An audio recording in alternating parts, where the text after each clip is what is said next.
Bonjour à tous et bienvenue pour ce nouveau test complet. Aujourd'hui on va parler du Honor 20 Pro, le nouveau smartphone de la marque d'Honor. Alors, pour refaire rapidement un petit peu son historique, il faut savoir qu'il a été annoncé juste quelques jours après l'annonce de Trump disant que Huawei et tout ce qui est américain, c'était fini au niveau des relations commerciales. Ça mettait très grandement en danger le lancement de ce smartphone. Ce qui aurait été d'ailleurs dommage et vous le verrez pendant ce test. Oui, ça donne envie de le regarder. Bref, et ce qui fait qu'en gros, ça a été problématique parce qu'il aurait dû sortir en juin ou juillet et au final, il est sorti en août. Ce qui est un petit peu plus tard et un petit peu dommage. Il est sorti au prix de 600 €. Aujourd'hui, on peut déjà le retrouver à 533 €. Il devrait sûrement passer sur la barre. En tout cas à la barre des 500 €, 489 comme d'habitude, très rapidement pour s'aligner avec le marché et pouvoir rester compétitif. C'est le smartphone le plus haut de gamme de chez Honor. On avait déjà vu l'Honor 20 il y a quelques temps. Celui-ci ajoute quelques petites choses. Une batterie un petit peu plus grosse, une finition légèrement différente, un zoom x3, ce qui n'est pas rien, et le reste c'est la même chose. Globalement c'est à peu près la même chose. Mais au-delà de ça, il y a d'autres petites choses qui changent et qui pourront intéresser notamment ceux qui s'intéressent à la photo. C'est quelque chose que j'ai grandement apprécié. Bien évidemment, si vous voulez suivre, oui, si vous voulez faire ce que vous voulez, si vous voulez me soutenir, vous avez tout dans la description, donc les dons, etc. Je le représente ici parce que ça doit passer en début de vidéo, mais je vais essayer peut-être plus le dire en début de vidéo. Merci aux tipeurs comme d'habitude de me soutenir, ça fait toujours plaisir. Et bien évidemment, ce qui fait que vous avez le lien dans la description si vous voulez l'acheter, ça me fait une petite commission et c'est toujours bien à prendre pour un nouvel appel avec un bon micro. Donc voilà, si vous me soutenez, vous pouvez le faire de cette façon-là. Bref, nous passons au test de ce smartphone que j'ai beaucoup apprécié et que je vais devoir rendre. Allez, on y va. Tiens, au passage d'ailleurs, est-ce que vous appréciez ce changement de plan avec peut-être cette meilleure lumière qui est un peu plus jolie suite au fait que j'ai un meilleur trépied?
Au niveau du design, donc on va reprendre un petit peu les mêmes caractéristiques que celui du Honor 20, mais avec quelques légères différences.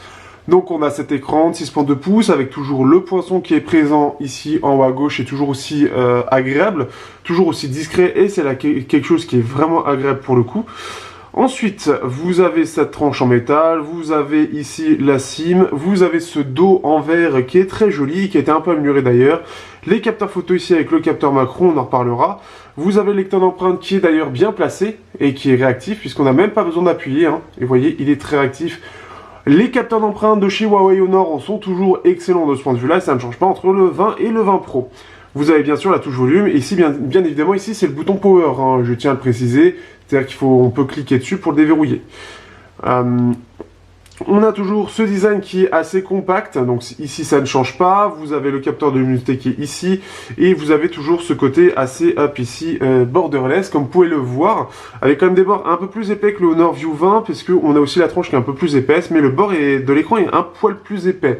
C'est pas, franchement, c'est pas plus que ce que propose le S10 ou un iPhone XR, mais c'est un petit peu plus visible que le View 20 en tout cas. Néanmoins, la prise en main et le design est un poil amélioré puisque cette fois-ci pour le dos, alors on a une batterie plus épaisse qui fait qu'on a un dos un poil plus épais, en tout cas c'est l'impression que ça m'en donne, mais surtout on n'a plus le pourtour en plastique que l'on avait sur le Honor 20. On l'a toujours à l'avant, mais on l'a plus à l'arrière, ce qui donne un design un petit peu plus joli. De plus, l'effet de reflet qu'il y a sur ce dos en verre est vraiment très joli. J'apprécie beaucoup. Ce qui est bien, c'est surtout cette nuance entre le violet ici, le côté plus bleu foncé, voire noir qu'on ne voit rien, qui ressort, ce qui est très joli. C'est très bien fait et ça donne un design un peu moins jeune, comme ce que propose habituellement Honor, et un petit peu plus mature, et des gens qui sont en recherche d'un design un petit peu recherché, un petit peu à part, et c'est vraiment la tendance qui s'en dégage, sans pour autant avoir quelque chose de très flashy. Et c'est quelque chose que pour le coup l'Honor 20 Pro réussit à merveille. Ça c'est vraiment une bonne chose. Alors normalement il y a une coque de prévu, moi je l'ai pas eu dans la version que j'ai eu de test, mais normalement vous en avez un de prévu. Que dire de plus? Bien évidemment vous n'avez pas droit au port jack, hein, vous avez quand même un adaptateur, donc ça c'est une bonne chose. Oui, il y a un adaptateur, je crois. J'ai plus de carton. Je revérifierai ça pour la partie sonore. Bref, ce qui fait que donc on a un design qui est toujours aussi réussi. Ce qui est quand même agréable, c'est d'avoir ce côté un peu plus uni entre les bords qui est bien ajusté au passage par rapport au Honor 20. Donc on a un côté un peu plus premium qui en ressort. La chose aussi qui ressort, belle transition, c'est l'appareil photo qui ressort beaucoup. Ça c'est sûrement dû au zoom optique x3 qui pour le coup doit prendre de la place. Donc forcément ça ressort et ce qui fait que clairement, et je l'ai ressenti, bah voilà quoi. Quand c'est sur la table, ça aura tendance à faire du bruit, ce sera pas très stable. C'est un petit truc un peu dommage. Mais un design toujours aussi réussi, toujours aussi agréable, même pour le déverrouillage, c'est bien fait, puisque des deux côtés ça fonctionne bien. Donc vraiment là-dessus, c'est vraiment bien. Vous avez le film de protection qui est déjà mis par défaut, donc parler de l'écran et surtout de son toucher, etc. On pourra pas en parler, mais ce qui est bien, c'est que c'est déjà prévu de base, donc quelque chose de moins à faire, et qui en plus de ça est plutôt résistant, au vu de ce que j'ai eu sur le View 20. Voilà un petit peu sur cette partie design qu'on expédie plutôt bien, parce que c'est déjà vu avec l'Honor 20, et qu'il est plutôt facile à décrire pour le coup. Ah oui, petite chose aussi pour terminer quand même. Alors vous avez le haut-parleur qui est intégré dans cette petite partie plastique. Vous avez le haut-parleur ici, donc pour les appels uniquement. Mais surtout, il cache aussi la LED de notification qui est juste à gauche et très discrète. Chose sympathique, elle est toujours présente puisqu'on est sur du LCD, donc on n'a pas de Always On Display.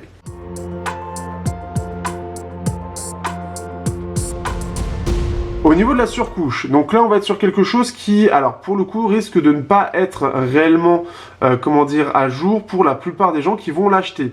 C'est-à-dire que vous allez avoir bientôt EMUI 10. Donc je vous conseille de regarder des vidéos à ce sujet.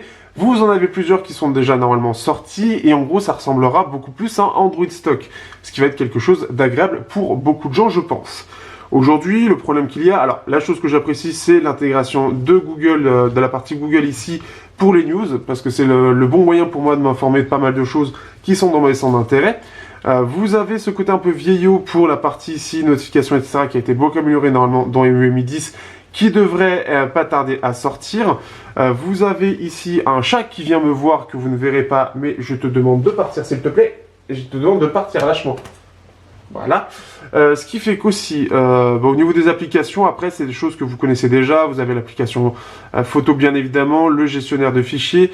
Vous avez la partie appel ici, la partie Android message. Vous avez donc phone clone téléchargement, la gestion des SIM, l'enregistrement sonore, la boussole, bon, etc. Bon, après, on va pas revenir. On a pas mal de petites choses. On a quand même le Microsoft Translator qui est assez efficace pour le coup. Donc, c'est quelque chose aussi qui peut être assez agréable en soi. Vous avez Honor Club en particularité. Qu'aurais-je oublié au passage? Je pense que j'ai à peu près tout dit. Après, en général, ce qui est bien, c'est que c'est quand même pas mal. Il y a quand même pas mal d'options. Et surtout, c'est très fluide, ça fonctionne très bien. C'est quelque chose que je reprochais depuis très longtemps au Honor et ça a été bien amélioré depuis avec EMUI 9. Il y a eu une énorme évolution. Ça tourne très bien, j'ai pas vraiment grand chose à lui reprocher. En attendant, c'est surtout son design vieillot qui aujourd'hui manque un peu. Je pense que ce test va être très rapide puisque ayant déjà eu l'Honor 20, je peux déjà dire globalement ce que je peux en penser. Vous avez bien évidemment la musique aussi qui est vieillotte, la gestion des la gestion ici le gestionnaire du téléphone. Vous avez des thèmes aussi si vous les changez, donc ça va être des petites choses comme ça. Vous avez App Gallery, surtout ce qui est reproché pour certains, c'est on a Booking.com, comme j'ai dit, Translator, et voilà. Et après vous avez le magasin d'Honor. Bon, après des petites choses par-ci par-là. Globalement, vous avez aussi les services Google qui sont assez bien intégrés, assez présents. Oui, pour l'instant ils y sont, et vous aurez Android, bien évidemment, Android 10 avec le Play Store. Ça a été prévu pour lui, c'est pour ça aussi qu'il est sorti. C'est qu'ils ont pris le risque, enfin ils ont pu le sortir parce que ça s'est un petit peu débloqué. Donc vous aurez Android Q avec Android 10 avec le Play Store. Enfin Android Q 10, oui, c'est la même chose. Android 10 avec le Play Store, donc là-dessus il n'y aura aucun problème. Donc surtout ne vous inquiétez pas de ce point de vue-là, vous aurez pas de soucis pour la suite. Après, de toute façon, c'est pas la suite qui posera problème normalement, puisque avec Android 10, vous aurez jusqu'à la fin de vie du téléphone Android avec le Play Store. Ça ne devrait pas changer, sauf changement de politique, mais normalement, bah voilà, vous avez Android 10, vous avez le Play Store jusqu'à la fin. Voilà un peu pour cette partie-là. Il faudra voir bien évidemment comment ça évolue de cette partie-là. Je n'ai pas grand-chose sinon à dire de plus. Vous avez le système de gestes. Personnellement, je préfère les touches. Mais bon, après, à 3 minutes, je pense que de toute façon, je tourne un peu en rond. Et que EMUI, aujourd'hui, on connaît bien. Faire le tour de cette surcouche serait, surtout en fin de vie, serait un peu pas très utile. Il n'y aura plus qu'à regarder ce que vaut EMUI 10. Et je pense que vous ne voyez pas grand chose comme ceci. Je fais un rapide tour ici pour vous montrer. Vous avez les services ici que vous avez par défaut, que j'ai regroupé dans un seul dossier. La partie Google qui est ici, avec une partie qui a été téléchargée par mes soins lors de la restauration. Voilà, après c'est du EMUI, ça ne change pas, et c'est toujours assez efficace de ce point de vue-là, c'est surtout son design vieillot qui pose problème.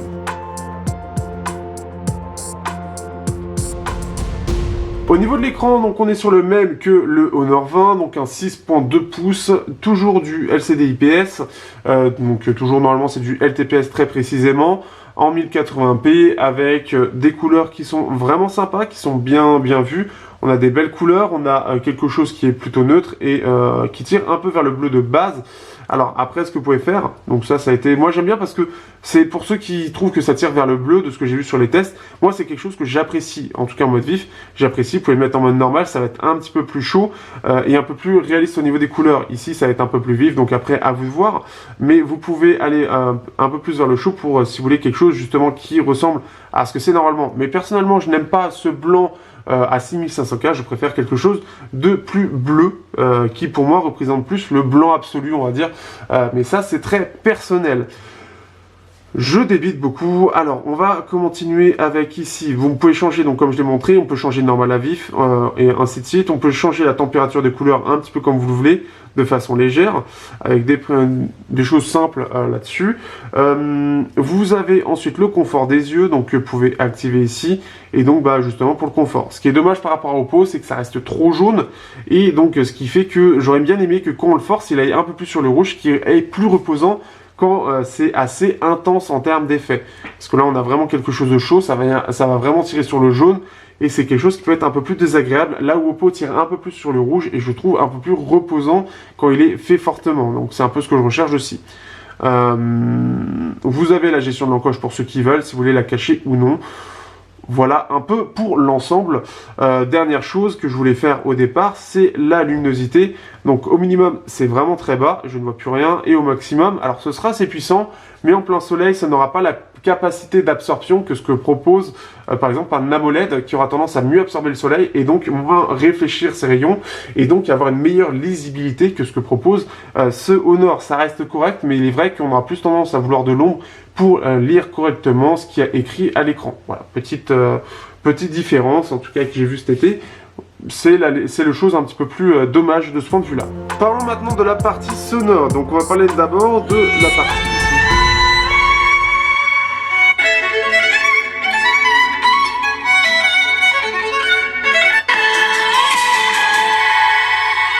Alors, forcément, si je mets la fin du moment...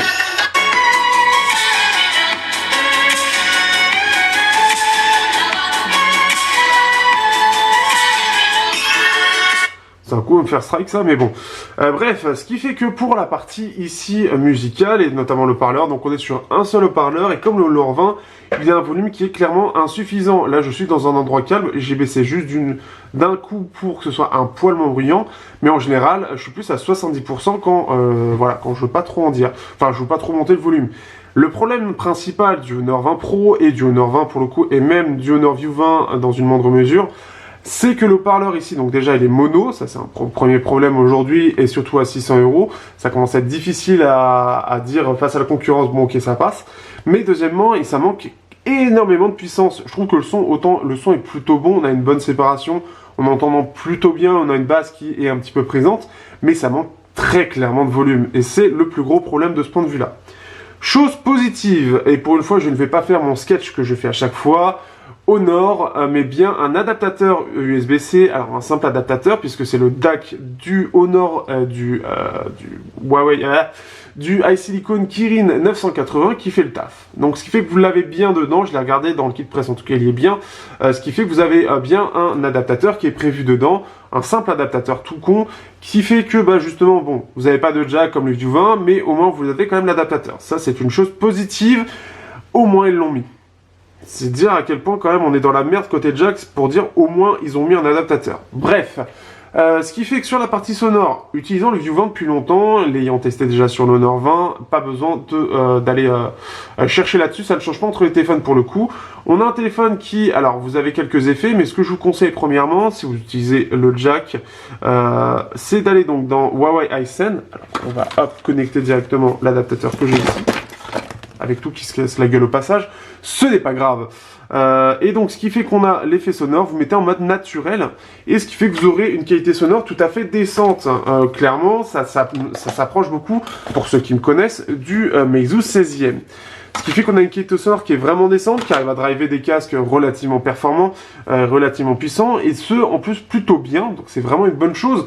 Et ce qui fait qu'on a une évolution assez énorme, et ça je l'ai déjà dit, mais je leur dis pour l'une des dernières fois, où on aura le Kirin 980, c'est une évolution énorme en termes de qualité sonore. Pour le coup, le Kirin 990 approche, je ne sais pas comment ça va se passer, mais si j'ai la possibilité, j'ai hâte de pouvoir tester la qualité sonore du Kirin 990, qui va être clairement, je pense, encore au-dessus. Il y a une qualité sonore qui est vraiment excellente, on n'est pas au niveau du Samsung Galaxy S10, mais on est clairement parmi les meilleurs de ce point de vue-là. Donc on a vraiment une énorme qualité sonore, ce qui fait que, voilà, ceux qui veulent un petit peu une qualité musicale assez bonne en termes de jack, vous ne serez pas déçus. Et clairement, au-delà de... Je n'ai pas forcément besoin d'utiliser ça pour avoir un plaisir en termes de musique. Ça va être clairement mieux d'utiliser ça, bien évidemment. Mais la qualité sonore du smartphone est vraiment bonne. Donc, bon, c'est déjà ça de prix. Et c'est quand même bien meilleur que le haut-parleur, pour le coup. Donc, bon, après, ça dépend de vos priorités. Mais au moins, en jack, voilà, il se défend très bien.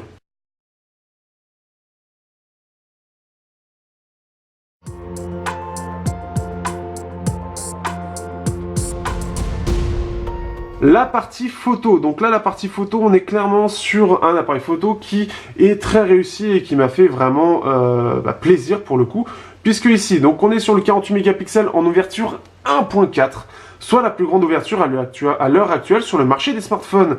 Pour dire, même le Mate 30 Pro ne promet pas ça, il ouvre en 1.6, le capteur est un peu différent, il se rattrape sur la partie hardware.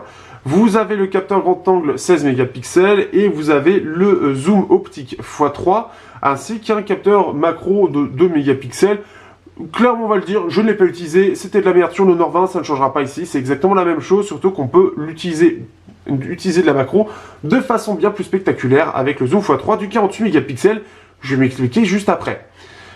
Pour parler rapidement, bien évidemment, de la partie photo, alors, donc nous avons ici, donc photo, on a le portrait, le cliché nocturne, l'ouverture, donc après il faut se déplacer entre les menus, c'est très chiant.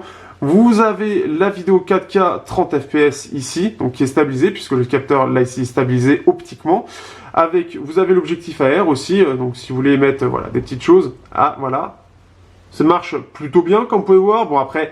Ça vaut pas une réelle détection de visage, vous l'aurez compris, mais vous avez ça, et donc ce qui fait que vous pouvez voir ma bouche plus ou moins bouger quand il voit ma bouche.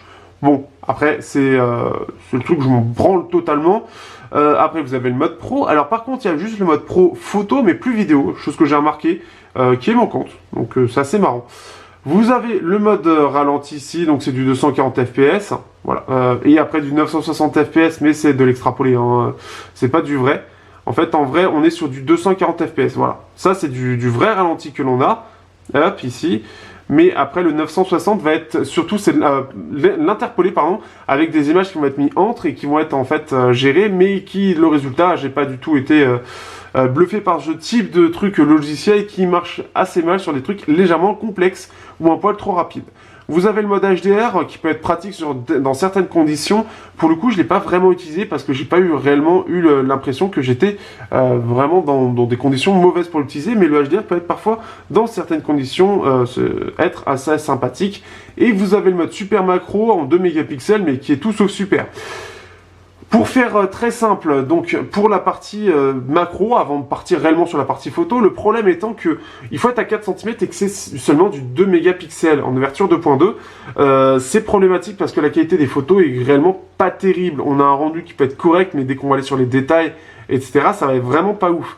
Alors qu'en utilisant le x3 du 48 mégapixels, sachant qu'en par défaut, on va voir à peu près ça de différence pour le focus minimum. Comme on va être en x3 et un x3 qui est ultra maîtrisé, et vous allez voir dans certaines photos, notamment d'un œil, on a quelque chose de très précis, de très détaillé, et c'est assez impressionnant. Et le macro pourra clairement pas faire la même chose. Donc, ce qui fait que maintenant, on va parler de la partie photo en facecam. Et oui, c'est la nouveauté de ce test. Alors, que vaut la qualité photo du Honor 20 Pro? Est-ce que la différence déjà se fait avec le Honor 20 et l'Honor View 20? Très clairement, oui. Oui, très clairement. Alors clairement déjà on va le dire, l'ouverture 1.4 fait clairement la différence face au Honor View 20 et au Honor 20, et on sent même que la qualité de la photo par rapport au Honor 20 n'est clairement pas la même. Elle est un petit peu plus réduite par rapport au Honor View 20, mais on sent quand même une qualité différente, dans le sens notamment des détails, ce que j'apprécie particulièrement, et c'est quelque chose qui est pour moi important dans une photo, surtout quand on parle de 48 mégapixels. Alors, avant d'entrer dans les détails, il faut savoir une chose, c'est que le smartphone, je l'ai beaucoup utilisé en 12 mégapixels, en x3, que ce soit l'optique ou le recadrage dans le 48 mégapixels, et très peu en 48 mégapixels tout court. Tout simplement parce que cette partie-là, notamment, semble moins optimisée et largement moins que celle du View 20. Là où le View 20 arrive à faire mieux pour le coup en 48 mégapixels, on arrive à faire un peu moins bien sur l'Honor 20 Pro. Ce qui est assez étonnant, et je pense qu'ils ont concentré plus leur travail sur le 12 mégapixels, où clairement on sent que le travail a été fait et est assez impressionnant.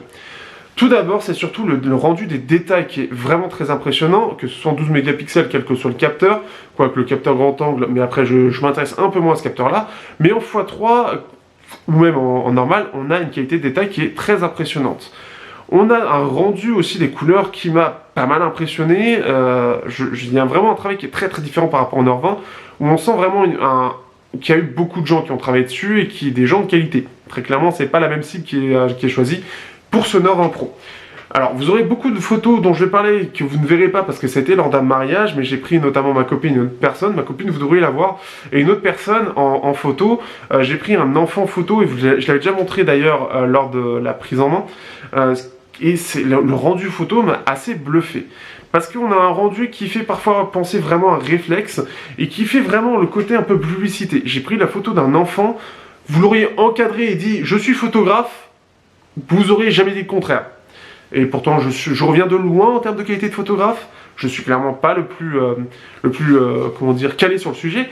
Néanmoins, ce que j'ai trouvé sur la partie photo, c'est qu'elle m'a vraiment impressionné. Déjà parce que, alors, sur le 12 mégapixels de base, enfin en tout cas les 48, on a déjà quelque chose de détaillé, on a quelque chose qui est relativement proche de ce que propose la réalité, entre la réalité et ce que propose Honor. On a quelques petites choses, notamment dans le rouge, qui changent un peu, mais globalement c'est très précis, c'est très fort, on a vraiment une très bonne qualité, on a un bokeh sans avoir forcément à aller sur le mode portrait, qui est très joli, qui est très fin, sur certains sujets, notamment un peu proches. Donc déjà, sur les photos là, j'ai vraiment apprécié.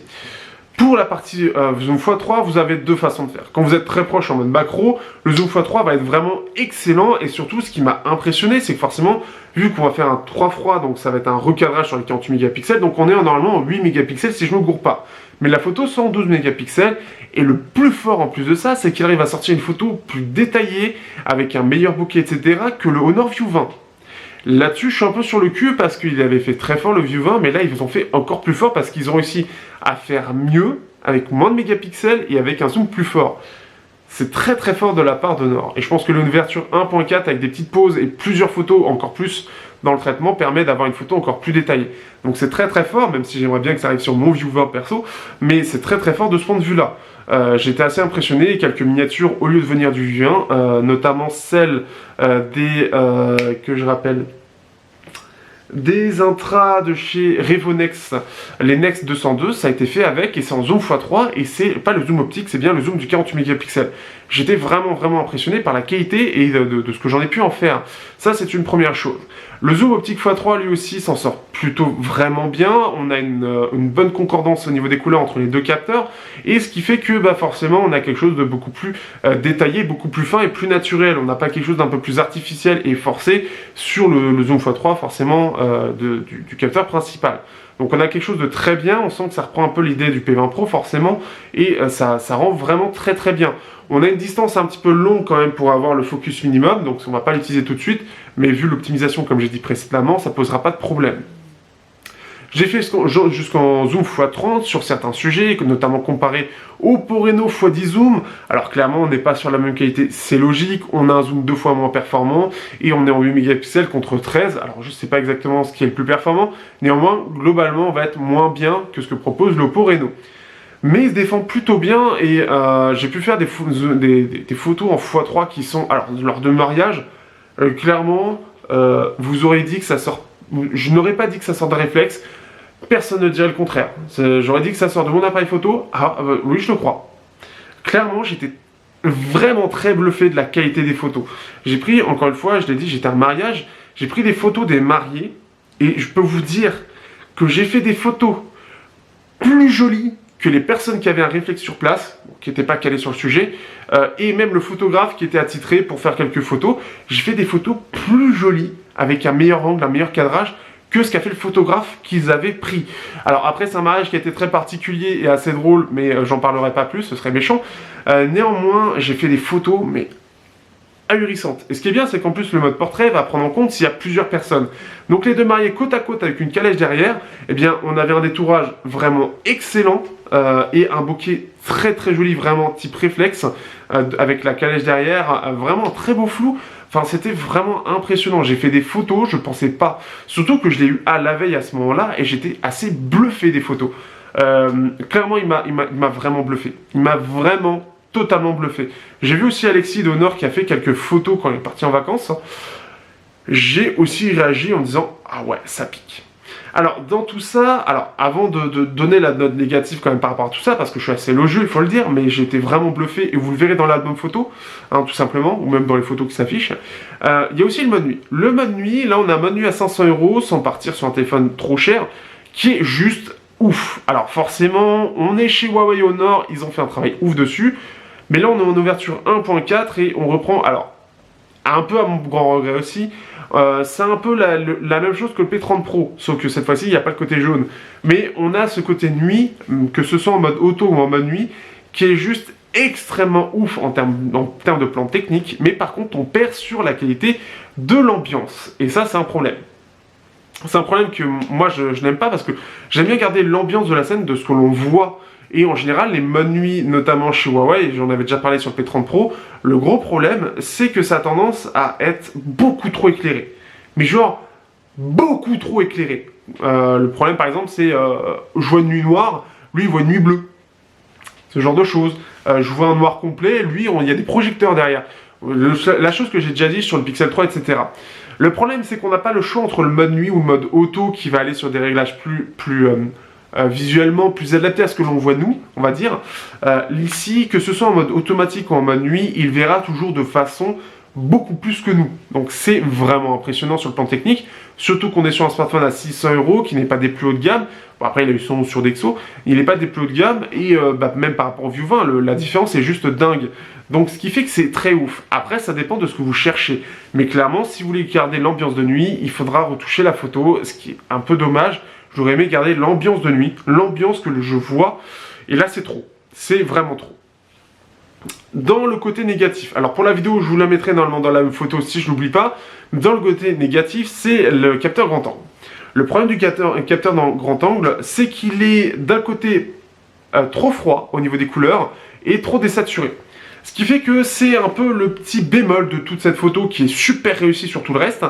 Mais par contre sur cette partie-là, ce qui est dommage, c'est que clairement, on le voit, je l'avais déjà montré dans la prise en main, vous avez une photo où vous avez des choses qui ressortent quasiment blanches alors qu'elles sont assez jaunes, beaucoup plus chaudes. Et c'est le truc un peu dommage parce que pour le coup, bon, Il est là, j'aime pas trop les grands angles, c'est pas le truc qui m'intéresse le plus, mais néanmoins, là où la plupart des acteurs ont quelque chose qui va être cohérent entre les, notamment par exemple les Samsung, entre les capteurs, il va y avoir des légères différences, mais ça se comprend, c'est pas les mêmes capteurs, pas la même optique et pas la même gestion de la lumière, etc. Ici c'est clairement assez différent et trop, et ce qui fait que ça se voit. Donc ça c'est problématique. Pour la vidéo, je vous la mets dans la description, je vous avoue, j'en ai pas fait, il faut que je pense à en faire, j'espère que j'y penserai. Sur ce, je vous dis...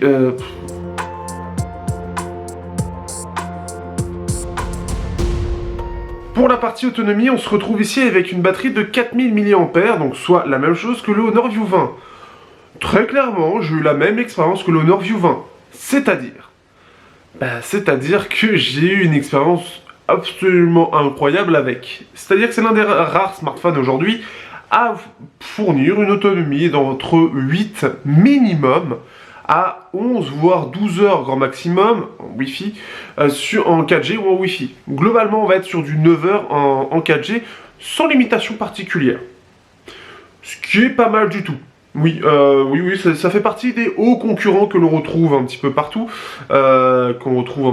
notamment le View 20 qui pour moi est une référence. Vous aviez le P30 aussi un peu dans le même style, mais un peu moins bon.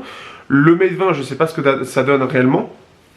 Le Mate 30 Pro peut-être, et aussi sûrement l'iPhone 11 Pro Max, mais en moins lourd. Mais ce qui fait que clairement, oui, ce qui est bien, c'est que sur un 6.2 pouces, on a un smartphone qui est extrêmement autonome, et c'est quelque chose qui est réellement appréciable. J'ai aucune limitation, moi qui suis très intensif et qui dit régulièrement, oui, le smartphone, il est autonome, je fais jusqu'à midi. Là, c'est pas le cas. Le Honor View 20, ce qui est bien, c'est que, parce que c'est clairement la même expérience, mais c'est le cas avec le 20 Pro, donc, ce qui est bien avec ce smartphone, c'est que je peux faire une journée complète, sans avoir à rechercher une seule fois, et sans à me dire, est-ce que je vais tenir toute la journée? Et je n'ai à aucun moment à me poser cette question-là. Je sais que je vais tenir toute la journée. Ce qui est le plus marrant, c'est « Ah merde, le câble était mal branché sur mon chargeur, donc ce qui fait qu'il n'est pas rechargé au maximum. » J'ai quoi? Bon, on va le recharger un petit peu, histoire de... J'ai 15%, je sais que j'aurai 1 heure, et en 1 heure, la batterie ne sera pas déchargée. Je sais que je suis large même. Je sais que s'il arrive à 20%, c'est bon. J'ai même un collègue qui l'a acheté, lui, qui a un truc un peu plus correct en termes d'utilisation. Bah, avec 25%, il a pu faire la journée. Et il est très content d'ailleurs de ce smartphone, le View 20. Et ce qui fait que c'est vraiment la même chose ici. On n'a vraiment pas à se poser la question de savoir est-ce que je vais finir ma journée ou pas. Si je veux un événement, est-ce que le fait que je fasse plein de photos, est-ce que ça va peut-être me pomper trop de batterie? J'ai jamais à se poser cette question-là. Et c'est d'ailleurs la raison pour laquelle, dans ma vidéo setup, c'est pour ça qu'il est affiché le View 20. C'est parce que son autonomie a clairement été l'un des choix principaux qui ont fait que j'ai définitivement passé dessus. En fait, je suis définitivement passé sur celui-là. C'est l'autonomie de taré. Il y en a un peu plus de plus en plus aujourd'hui, mais à 500 €, c'est encore assez rare. Ici, on l'a, et en plus de ça, avec le côté photophone, ce qui peut être déjà un bon combo. Donc si vous cherchez un smartphone ultra autonome, clairement, c'est celui-là. Surtout pour pas trop cher, c'est vraiment celui-là qu'il vous faut. C'est juste un truc de fou, l'autonomie qu'il peut fournir, et surtout au prix auquel il est vendu.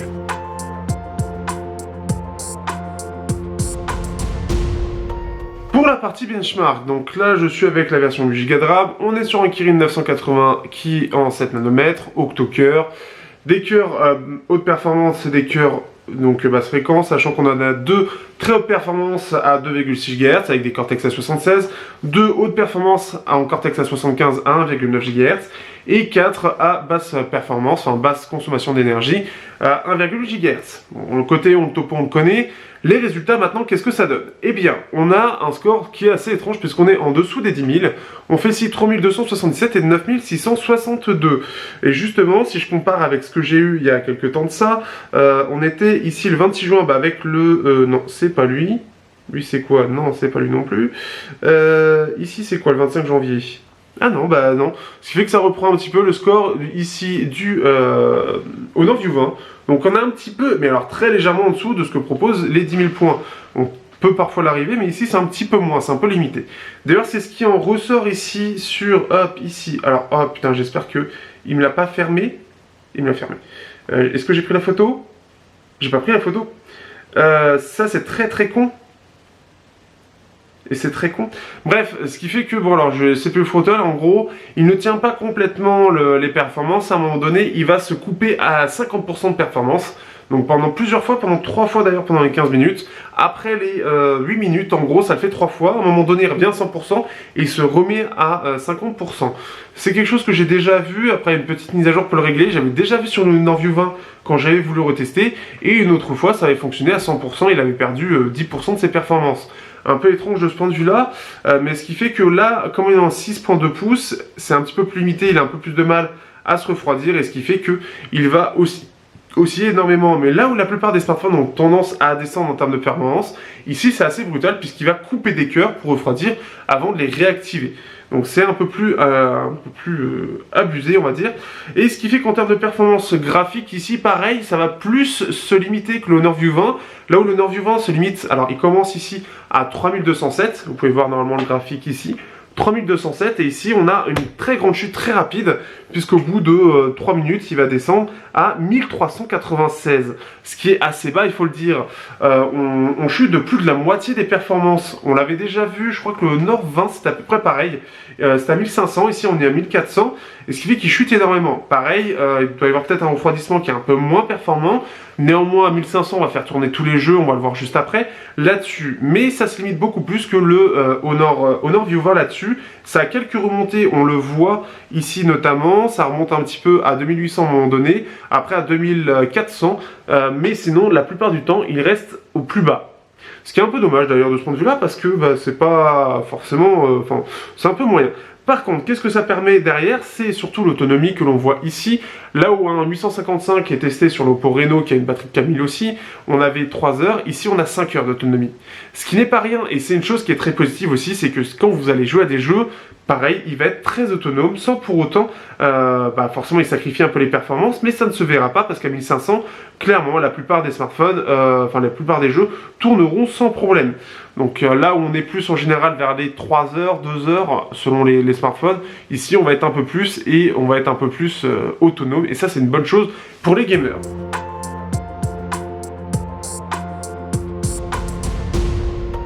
On se retrouve sur PUBG comme d'habitude, histoire de parler un petit peu de la partie gaming. Alors comme on rappelle, il faut savoir que donc vous avez GPU turbo pour optimiser tout ça, avec un petit tir dans le vide bien évidemment, histoire de, mais pour optimiser un petit peu les performances. Mais par contre je ne suis pas en mode limite, je suis en mode maximum, pour être très précis en termes paramètres graphisme.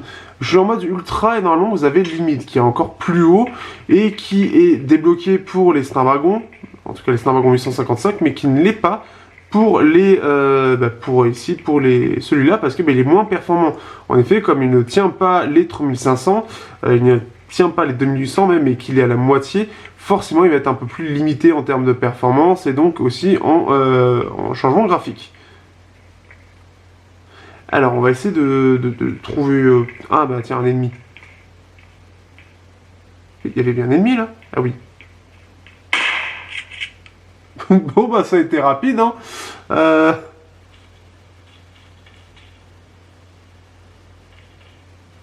On va essayer de trouver une deuxième personne au cas où. Mais ce qui fait que forcément, comme je l'ai montré précédemment dans le benchmark, on se retrouve avec un 1500 au bout de quelques minutes. Et c'est pour ça, donc, même en très peu de temps... Et c'est donc pour ça que on se retrouve, on va bien trouver un autre ennemi au cas où, on se retrouve avec des performances graphiques un petit peu plus limitées. Donc ça c'est un peu la chose, bon après, hein, c'est pas très grave en soi, mais néanmoins voilà, on peut le noter. Que dire de plus sinon? Bah après c'est fluide, hein, c'est fluide en mode ultra, il n'y a pas grand chose à dire. C'est pas en ultra limite, je vous avoue que la différence n'est pas énorme non plus. Néanmoins, pour la partie gamer pure, ce sera plus Qualcomm. Si vous voulez un peu plus d'autonomie, comme je l'ai dit tout à l'heure, ce sera plus sur lui qu'il faudra aller, puisqu'il tient plus longtemps. Et c'est une chose à ne pas négliger. Bref, maintenant on va partir un petit peu sur la conclusion, voir un petit peu ce que ça donne. Juste pour terminer, il faut savoir que le smartphone chauffe un petit peu ici. Après, si vous mettez la coque qui est fournie avec l'appareil, vous ne le ressentirez pas ou très peu.